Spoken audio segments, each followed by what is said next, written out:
बाबाच्या कृपेने आज आपण सर्व सुखी समाधानी आहोत।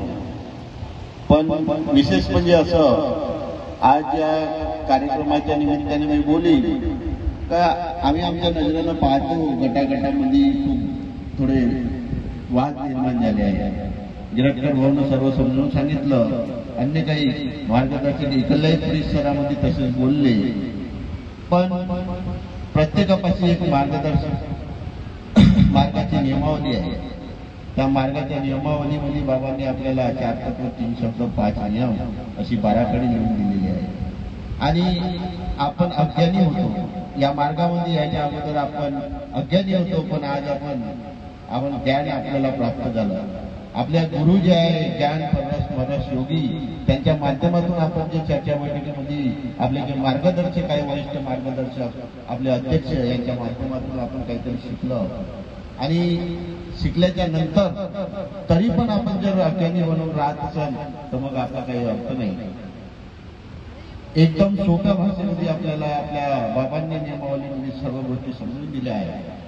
बघा बंधूंनो, प्रत्येक मार्गदर्शक म्हणून मार्गदर्शकाला पण काहीतरी नियम आहे आणि 4 तत्व 3 शब्द 5 नियम याच्यामध्ये मर्यादा दिली आहे।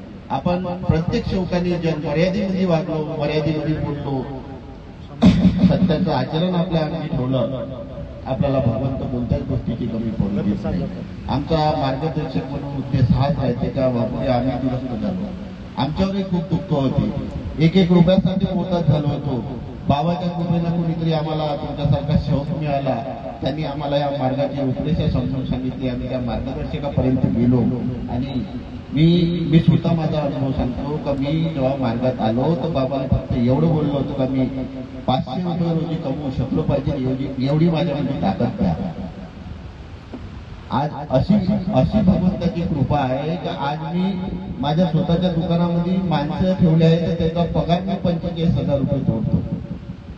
म्हणजे 1500 रुपये रोजी मी दुसऱ्याला देऊन राहिलो, जे त्यांची मागणी केली होती 500 रुपयाची, 500 रुपये बाबा मला भेटले पाहिजे, तर मी माझ्या वर्षावर 3-4 जणांना मिळून 500 रुपये देत आहो। एवढी भगवंताची कृपा। अशा प्रकारे प्रत्येक सेवकाने काहीतरी उद्धार केला पाहिजे आजही। आणि आपल्या आचरणामध्ये, आपल्या कुटुंबामध्ये, आपल्या आजूबाजूला असं वागणूक पाहिजे का आपल्या सगळं अनेकवाला जरी असत, भलायचं शौक नसत, पण तो पण आपल्याकडे पाहतानी, आपल्यासोबत बोलतानी, आपल्या परिवाराकडे पाहतानी त्यांना खरंच आपला कुठेतरी आदर केला पाहिजे, मान केला पाहिजे, सन्मान केला पाहिजे। तर त्याच्यासाठी आपल्याला कसं वागायला लागतं, खरंच आपण बाबाचा सेवक आहो किंवा नाही, आपल्या अंगामध्ये, आपल्या पुराईमध्ये, आपल्या बाईमध्ये, आपल्या घरातल्या आईवडिलांवर अशी भगवंताची कृपा पाहिजे का आपण एक जरी शब्द बोलत आहोत तो असा मोजून बोलला पाहिजे।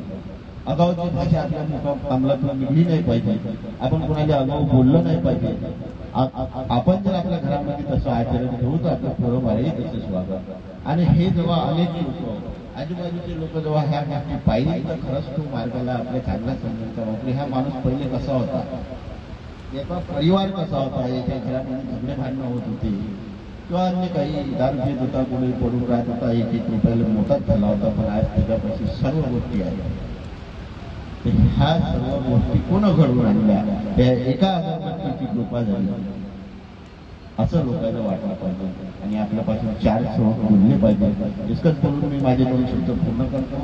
मार्गाची रूपरेषा समजून सांगण्यामध्ये जर माझे काही शब्द चुकले असेल तर स्वयं भगवान बाबा हनुमानजीला क्षमा मागतो, मान त्यागी बाबा जुमदेवजीला क्षमा मागतो, आई वाराणसीला क्षमा मागतो, उपस्थित सर्व सेवक सेविका बालगोपाल सर्वांना क्षमा मागतो आणि माझे 2 शब्द पूर्ण करतो। सर्वांना माझा नमस्कार।